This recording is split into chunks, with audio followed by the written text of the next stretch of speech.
Hello student. आज हम लोग class 10th lecture number 2 biology का चैप्टर 1 द लाइफ प्रोसेस पढ़ने वाले। हमने इससे पहले लेक्चर 1 में कंप्लीट कर चुके हैं what is living and characteristics of living thing. Lecture number 2 में हम देखने वाले water life process and energy is needed for the life process. सबसे पहले हम देख लेते हैं कि वाटर लाइफ प्रोसेस है ना, कि जीवन प्रक्रिया होता क्या है। ठीक है, तो the basic function perform by living organism to maintain their life on earth are called life process. किसी भी लिविंग ऑर्गेनिज्म के द्वारा जो बेसिक फंक्शन परफॉर्म किया जाता है अपने लाइफ को पृथ्वी पे बनाए रखने के लिए, बरकरार रखने के लिए, उसी को लाइफ प्रोसेस बोलते हैं। ये बेसिक फंक्शन कौन कौन से हैं? तो the basic life process common to all living organism. कुछ ऐसे बेसिक लाइफ प्रोसेस जो कॉमन है सभी लिविंग ऑर्गेनिज्म में, कुछ बेसिक फंक्शन है जो सभी लिविंग ऑर्गेनिज्म में कॉमन है, जिसके बिना कोई भी लिविंग थिंग्स एग्जिस्ट कर ही नहीं सकता है अर्थ पे। जस्ट लाइक न्यूट्रिशन, अगर कोई लिविंग थिंग्स न्यूट्रिशन ना ले तो वो जीवित रह ही नहीं पाएगा। रिस्पिरेशन ना करे तो जीवित नहीं रह पाएगा। ट्रांसपोर्ट ना करे तब जीवित नहीं रह पाएगा। एक्सक्रिएशन ना करे तब जीवित नहीं रह पाएगा। कंट्रोल एंड कोऑर्डिनेशन ना करे तब भी जीवित नहीं रह पाएगा। ग्रोथ ना करे तो भी मुश्किल है जीवित रहना। मूवमेंट एंड रिप्रोडक्शन तो भी मुश्किल है जीवित रहना। मतलब ये सब एसेंशियल है, ये सारे होने ही होने चाहिए, तब कोई लिविंग ऑर्गेनिज्म एग्जिस्ट कर सकता है ना। ये तो बेसिक ही है, होना ही चाहिए। ठीक है, चलिए हम एक एक करके सारे चीज़ को समझते हैं कि न्यूट्रिशन क्या होता है, रिस्पिरेशन क्या होता है, ट्रांसपोर्ट क्या होता है, एक्सक्रिएशन क्या होता है, कंट्रोल एंड कोऑर्डिनेशन जिसको रिस्पॉन्स टू स्टिमुलाई बोलते हैं वो क्या होता है, ग्रोथ क्या होता है, मूवमेंट क्या होता है एंड रिप्रोडक्शन क्या होता है। सबसे पहले हम समझते हैं न्यूट्रिशन। न्यूट्रिशन जो हम खाना खाते हैं और उसका जो स्मॉल मॉलिक्यूल्स हमारे बॉडी के द्वारा ऑब्जर्व कर लिया जाता है उसी को न्यूट्रिशन बोलते हैं। और सिंपल शब्दों में बोले तो intake of nutrients is called nutrition. जितने भी न्यूट्रिएंट्स होते हैं फूड में उसको ऑब्जर्व करना हमारे बॉडी में न्यूट्रिशन कहलाता है। रिस्पिरेशन, रिस्पिरेशन जो फूड से हम लोग ऑब्जर्व किए उससे एनर्जी बनाना रिस्पिरेशन कहलाता है। Respiration is a process which release energy from food observed by the body, है ना। जो फूड हमारे बॉडी में ऑब्जर्व किया गया उससे एनर्जी बनाना ही रिस्पिरेशन कहलाता है। ट्रांसपोर्ट, ट्रांसपोर्ट क्या कहलाता है? तो हमारे बॉडी में जो एनर्जी बना है एक पार्ट में और उसी को दूसरे पार्ट बॉडी पार्ट तक पहुंचाना ट्रांसपोर्ट कहलाता है। Transport is a process in which substance observe और made in one part of the body is move to other part of the body, है ना।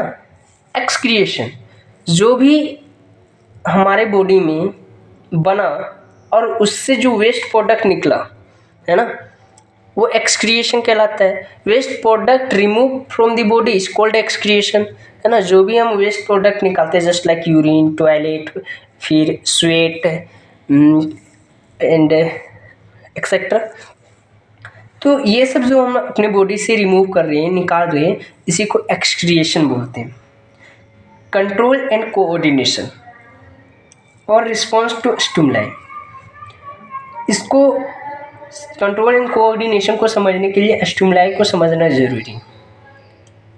स्टिमुलाई किसे कहते हैं? जैसे कि हम कोई भी गर्म तवा को छुएं तो वो जो गर्म तवा है वह स्टिमुलाई है। अगर जैसे ही ठंडा आ जाएगा, जब ठंडा आ जाएगा तो हम लोग क्या करते हैं, स्वेटर पहन लेते हैं। तो जो विंटर का सीज़न है वो स्टिमुलाई है जिसके प्रति हम रिस्पॉन्स कर रहे हैं कि हम लोग स्वेटर पहन रहे हैं।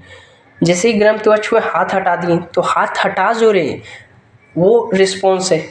ठीक है, तो control and coordination is a process in which help the living organism to survive in changing environment around them.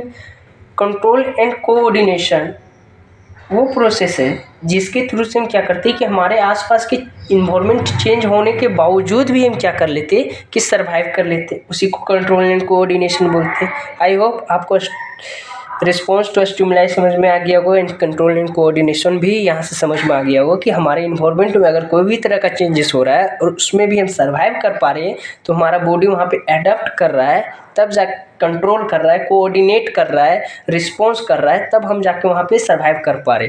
तो any change in our environment and then you will be survive, this is known as control and coordination. Okay, next आगे हम देखते हैं energy is needed growth का अगर definition देखेंगे तो lower class और हायर क्लास में अलग मिलेगा, लेकिन अगर अभी के बेसिस पे देखें तो जो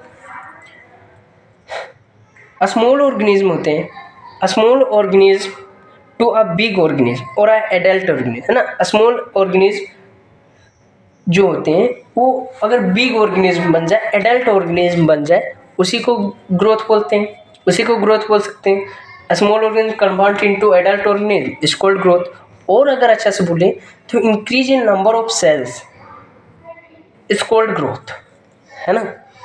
क्योंकि नॉन लिविंग थिंग्स ग्रोथ नहीं कर पाएंगे, जितने भी नॉन लिविंग थिंग्स है वो ग्रोथ नहीं करते हैं। लिविंग थिंग्स कैन ग्रो, और लिविंग थिंग्स है मतलब नंबर ऑफ सेल इंक्रीज करेगा। That's why you can say that increase in number of cell is called growth. आगे जाके पढ़िएगा, इसका डिफिनेशन हल्का आगे जाके चेंज होता है, लेकिन अभी एक चलेगा। Movement, what is movement? तो एक जगह से दूसरे जगह जाना या फिर एक ही जगह बैठ के अपने बॉडी पार्ट को मूव करना मूवमेंट कहलाता है, ठीक है। Movement, the organism either move from one place to another place और move its body part while remaining at the same place is called movement. एक ही जगह पे रह के अपने बॉडी पार्ट को हिलाना या एक जगह से दूसरे जगह जाना मूवमेंट कहलाता है।